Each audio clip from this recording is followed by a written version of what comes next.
Bonjour à tous et bienvenue dans ce nouveau numéro de l'Appart sur la chaîne Techno. L'Appart, vous le savez, c'est toutes les 2 semaines un entretien privilégié avec un décideur de l'innovation. Et aujourd'hui, nous recevons un pionnier du web français, l'entrepreneur Rafik Smati, PDG du groupe Aventers. Rafik Smati est un e-entrepreneur de la première heure.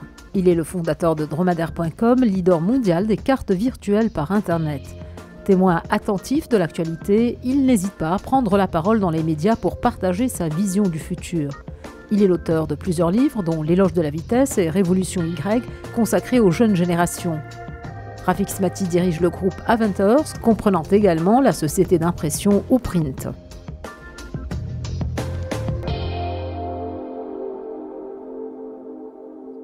Rafik Smati, bonjour et merci d'avoir accepté notre invitation dans l'Appart. Merci de m'inviter.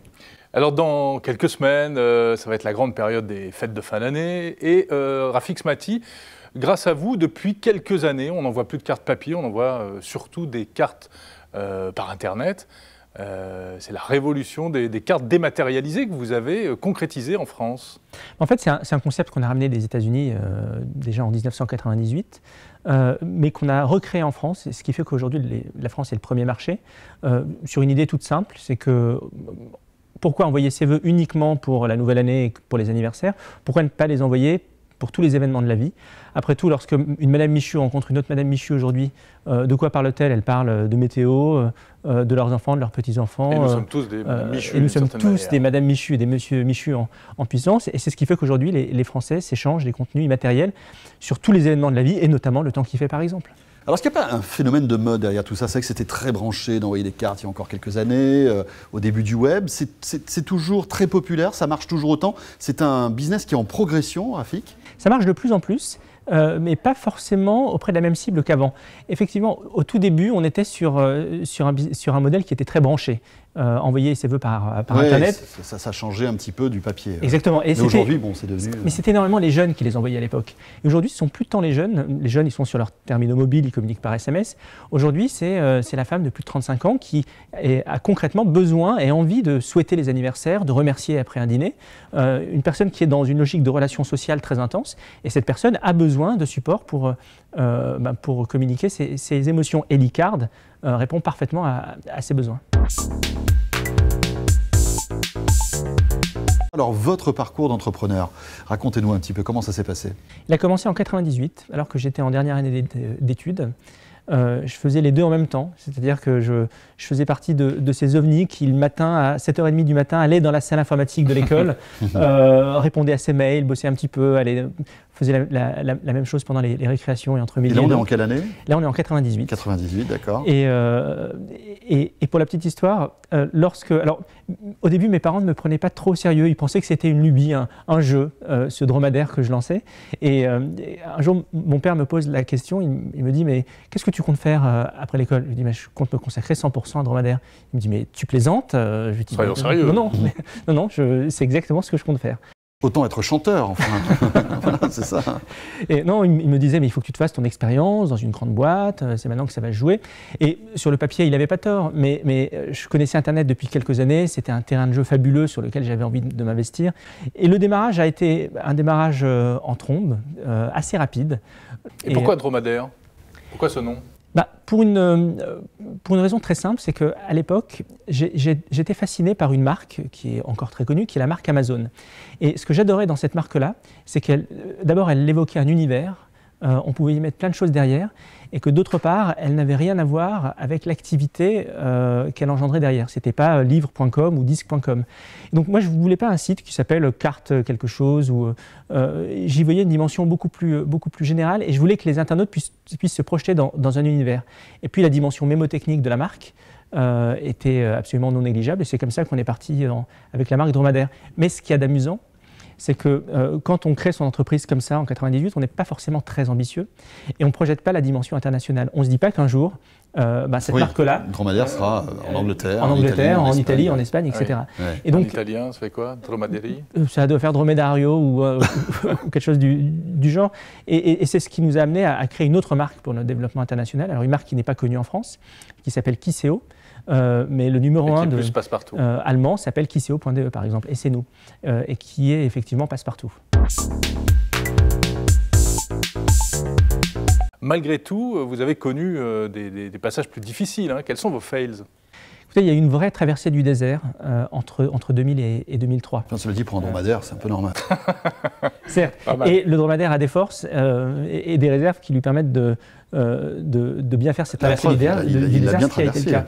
On était dans un schéma, début des années 2000, où la publicité se vendait une fortune et où on réalisait un chiffre d'affaires qui était même au-delà du raisonnable, de ce que l'on peut en juger aujourd'hui. Et d'une semaine à l'autre, vous voyez ces revenus publicitaires, cet argent facile, s'effondrer. Et quand je dis s'effondrer, ce n'est pas faire moins 30 ou moins 50%, c'est quasiment arriver à zéro. C'est avril 2000, c'est ça? Et là, on est en train de parler d'avril-mai. Et en une semaine, tout a basculé? Tout a basculé. Ça a été véritablement désespérant. Et c'est à ce moment-là, d'ailleurs, que plein de boîtes ont mis la clé sous la porte.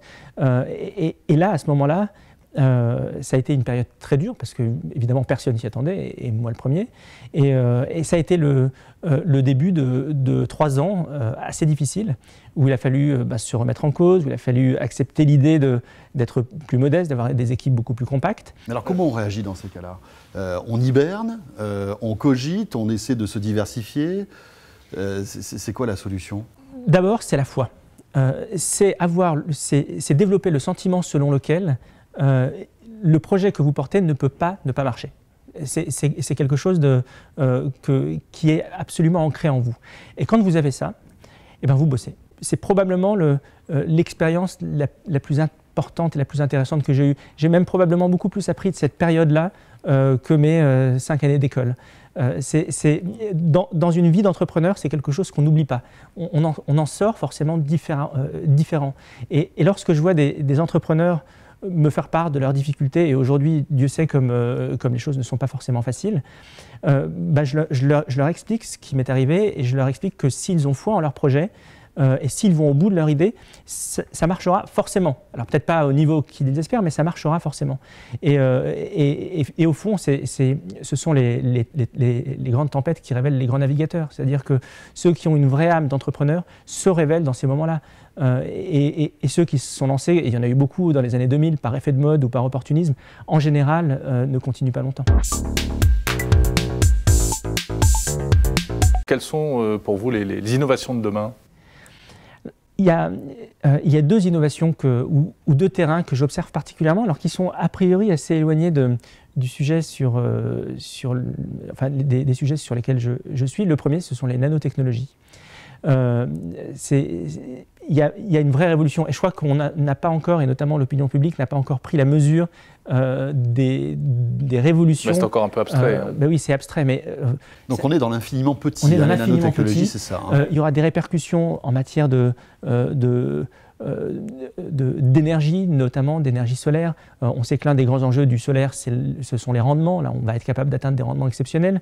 Vous avez une boîte à Aix-en-Provence, par exemple, qui développe un iPhone qui se recharge automatiquement avec l'énergie solaire. Ça s'appelle Sun Partner et ça marche. Et ça marche. Celui-là marche parce que jusqu'à présent, ce n'était pas des réussites. Moi, j'ai plutôt grillé des smartphones au soleil alors qu'ils ne se sont pas rechargés. Oui, non, mais, et ça marche maintenant. Mais oui, ça commence à marcher. Donc et c'est valable dans tous les domaines, et notamment dans la santé, où il va y avoir une révolution phénoménale dans le domaine des nanos. Et il y a un autre sujet que j'observe particulièrement et que je n'exclus pas d'investir. Notamment, on est en train de s'interroger sur l'opportunité de créer une filiale, c'est l'impression 3D. L'impression 3D, on en parle de plus en plus, c'est une des grandes révolutions à venir. Simplement, pour ceux qui ne connaissent pas le sujet, je voudrais simplement donner un exemple d'application qui paraît surréaliste, mais qui montre jusqu'où on peut aller. Tout le monde doit avoir en tête le film L'aile ou la cuisse avec Louis de Funès, se baladant dans cette usine de M. Tricatel qui produit de la viande et des poulets de façon complètement synthétique. Eh bien, une société américaine a réussi à imprimer de la viande comestible en 3D, avec une cartouche de protéines, une cartouche d'hydrogène, une cartouche de gras, au même titre qu'on a sur une imprimante traditionnelle une cartouche de bleu, de jaune et de vert. Et il en produit et il en sort de la viande qui est comestible. C'est-à-dire que demain, on pourra imprimer ses steaks. Alors, très sérieusement, en germe, là on est peut-être probablement sur une caricature, mais l'idée qui consiste à dire qu'on puisse imprimer de l'objet directement à partir d'une imprimante, il y a une révolution industrielle en germe et même une révolution scientifique. Ce vase qui a probablement été produit dans un pays asiatique, il a pris le bateau, son empreinte écologique elle est gigantesque. Et bien demain, SFR qui voudra produire ce vase, le fera sur mesure et l'imprimera par ses soins et le mettra sur cette table-là. Moi j'ai le sentiment qu'on est aujourd'hui dans l'impression 3D, ce qu'on était dans l'Internet des années 94-95. C'est-à-dire il va se produire beaucoup de choses de pas forcément... On ne peut même pas peut-être encore imaginer. Mais en oui, fait. Aujourd'hui on va s'amuser, on va faire des choses forcément pas très pertinentes. Les gros acteurs commencent à investir le terrain, mais ils sont davantage en observateurs. Vous allez avoir des startups qui vont se créer, qui vont apporter de l'innovation. Et c'est à partir de tout ça qu'on va être capable, dans 5 ou 10 ans, de voir véritablement ce qu'on pourra mettre derrière. Est-ce que vous êtes un geek? Oui. Depuis toujours. J'ai eu mon premier ordinateur, vous savez, j'avais 5 ans. Et c'était 5 ans, ah oui. C'était un Spectrum. Alors, je ne sais pas si quelqu'un connaît ce que c'est aujourd'hui. Ça dit quelque chose, oui. Oui, vaguement. Évidemment, je suis passé par tous les Amstrad et compagnie. J'avais pas encore 10 ans, j'ai développé en Logo. C'était un langage pour faire des dessins en basique. Ah oui, donc bien évidemment. contaminé quand même. Donc assez contaminé. Ah ouais. Et je trouve que l'innovation, c'est quelque chose d'absolument galvanisant. Donc oui, je suis un geek. Alors, et donc, toujours les derniers smartphones, les dernières tablettes, vous allez dans les magasins acheter des choses qui sortent comme ça. Il y a cette fièvre. Pas de façon compulsive. Je me suis calmé et aujourd'hui j'ai une religion. Et je suis depuis quelques années clairement du côté d'Apple. Je trouve que ce qu'ils font est vraiment grandiose. J'ai testé les autres systèmes d'exploitation, ce qui se faisait. Malgré l'aspect fermé, malgré... Oui, le marketing poussé à l'extrême. Oui, c'est objectivement bien fait, c'est fluide. Android a objectivement, et je l'ai testé, plus de fonctionnalités, mais qui, de mon point de vue, s'articulent beaucoup moins bien entre elles que sur un iPhone. Donc moi, je suis vraiment un fan d'Apple. Et j'observe énormément ce que fait cette marque, jusqu'à ce qu'un autre puisse proposer mieux. Côté réseaux sociaux, plutôt Facebook, plutôt Twitter, plutôt des réseaux professionnels? Clairement pas Google+. Pourquoi? Je pense que Google est passé à côté de quelque chose. Il est arrivé trop tard. Ils sont probablement arrivés trop tard. Et c'est dommage parce qu'il y avait un marché pour un deuxième.